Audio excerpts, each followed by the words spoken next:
Hey, this is the last video in our Spreading Crypto mini-series, and we have covered a lot. We've looked at past protocols and how they become adopted. They need a killer app. Crypto will be no different. We've looked at the current state of application development to understand, are we getting closer to that killer app? Most of the industry is barking up the wrong tree. We've looked at the different strategies that companies take as they launch and promote apps to the mainstream. Most are taking the approach of trying to educate and onboard people into crypto. Our approach is the complete opposite. We've also discussed how having a hosted bank run and managed by professionals can help in the quest for broader adoption. For normies, this is simply the smartest choice, an easier, more secure, financially more rewarding option than if they were to become their own DIY bank. And now today's video. If all of our analysis is correct so far of how this tech reaches the masses, what are the implications? What's the cost? Will there be any compromises required, especially among the crypto community? Let's find out. By now, it should be abundantly clear how we at Genesis Block believe crypto and blockchain ultimately reach mainstream adoption. It should be clear what our game plan is. Here are some of the key points. Number one, the masses should never interact directly with decentralized protocols, crypto and blockchain. It demands far too much education, onboarding, friction, not to mention the potential cost if the user takes a misstep. The risk is simply not worth the reward. No past protocols have reached adoption in this way. Number two, crypto needs a killer app that can take this tech to the masses in a way that's simple and convenient. The value is unlocked while the protocol complexity is abstracted away. No blockchain knowledge should be required. Number three, the application needs to solve user problems and meet the needs of the real world. It should be easy to understand and fit nicely within the existing workflows and behaviors. The focus should be on the user, not the tech. Number four, the killer application must be fast, responsive, smooth, performant, and delivered on form factors and experiences that they expect and understand. To do that today, the application needs to be centralized. Number five, the most promising crypto use cases map very closely to the services that banks offer. A new digital bank like Genesis Block is the perfect killer app that can take crypto to the masses. Now, a lot of that sounds obvious, yet many of those statements are at odds with where much of the crypto industry is spending their time today. Actions speak louder than words. If our plans for spreading crypto turn out to be correct, then what are the implications? What's the upshot, especially for those already in the crypto community? There are real costs, and they may not feel great. These costs are probably what's holding the crypto community back from fully embracing some of these strategies. The costs are just too high to do more than pay lip service. But a cost is where value only goes in one direction. I think in the case of crypto growth and adoption, this is something we all want. This is something we're all striving for. So really, these aren't costs. We should think of them more as compromises. Let's look at a few. One casualty of this path may be our community's sense of importance, pride, and ego. If I'm correct in the analysis of how this tech gets adopted, then the world may never become familiar with crypto. They'll have no idea that some of the most powerful applications, the apps that are making their lives better and more productive and more rewarding, are all using decentralized protocols under the hood. Crypto may forever operate in the background, hidden from the spotlight. The masses may never know about blockchain. The creators of protocols like HTTP and TCP/IP are just footnotes in the history books of technology. They're unsung heroes. Few know their names, yet billions of people are using their tech every single day. Will the innovators behind decentralized protocols meet the same fate?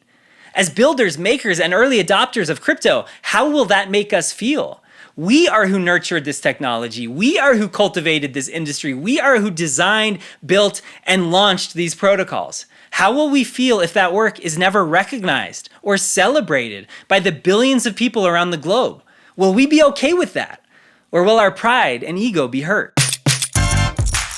Another thing we may have to sacrifice at the altars of adoption is our community's rigid idealism. I previously laid out the case for why any killer app that's capable of reaching the masses needs to be centralized.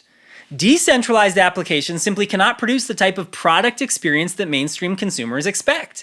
Now, if that turns out to be true, then we all may have to shed some of the dogma around censorship-resistance and absolute decentralization.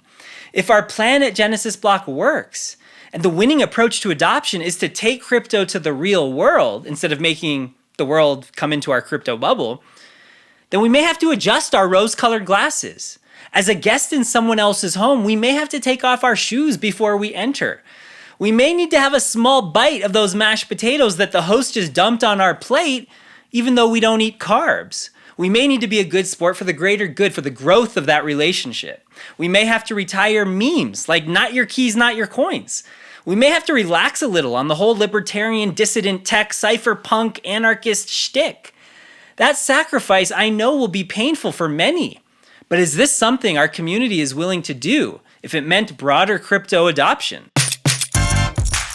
I know I'm not the only one who wants to see this incredible technology become widely adopted.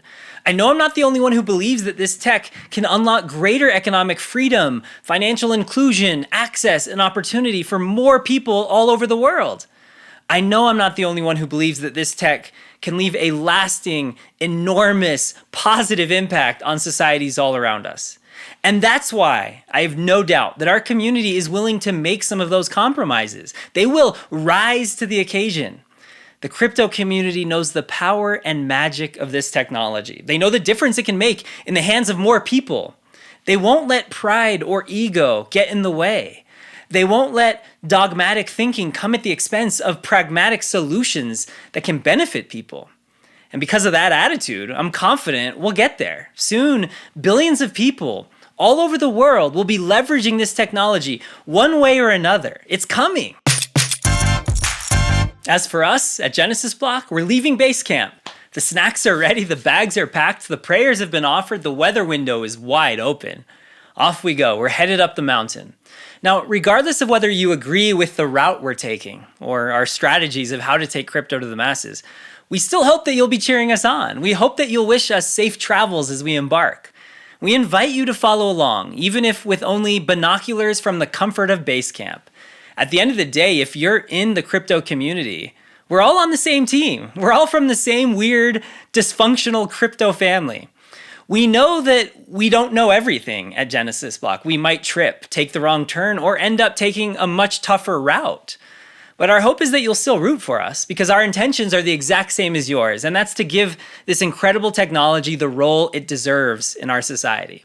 We all love crypto. We all want more people to experience the value that it unlocks. We all want that crypto flag to be waving loudly and proudly at the top of that summit, regardless of what team hammers the final stake. We're all fighting for the same cause, and that's spreading crypto. And that's something that should be celebrated. Thanks for tuning in today. That was the last video of our Spreading Crypto series, where we explored what it'll take for crypto to reach the masses. We hope you enjoyed it. We hope that it offered maybe some insights or ideas or questions that you hadn't considered before. We still have a lot more content coming, but now we're going to start exploring new themes, new topics. Be sure to follow all of our various social channels so you don't miss anything. You can find all those links at genesisblock.com/follow. Some people don't know that we have podcast format. Yes, it's amazing. You can listen to this content on Spotify or Apple Podcasts or Overcast or wherever you listen to podcasts. So check that out. And if you're watching this on YouTube, just tap right over here where that logo is to quickly subscribe. Thanks again, and we'll see you next time.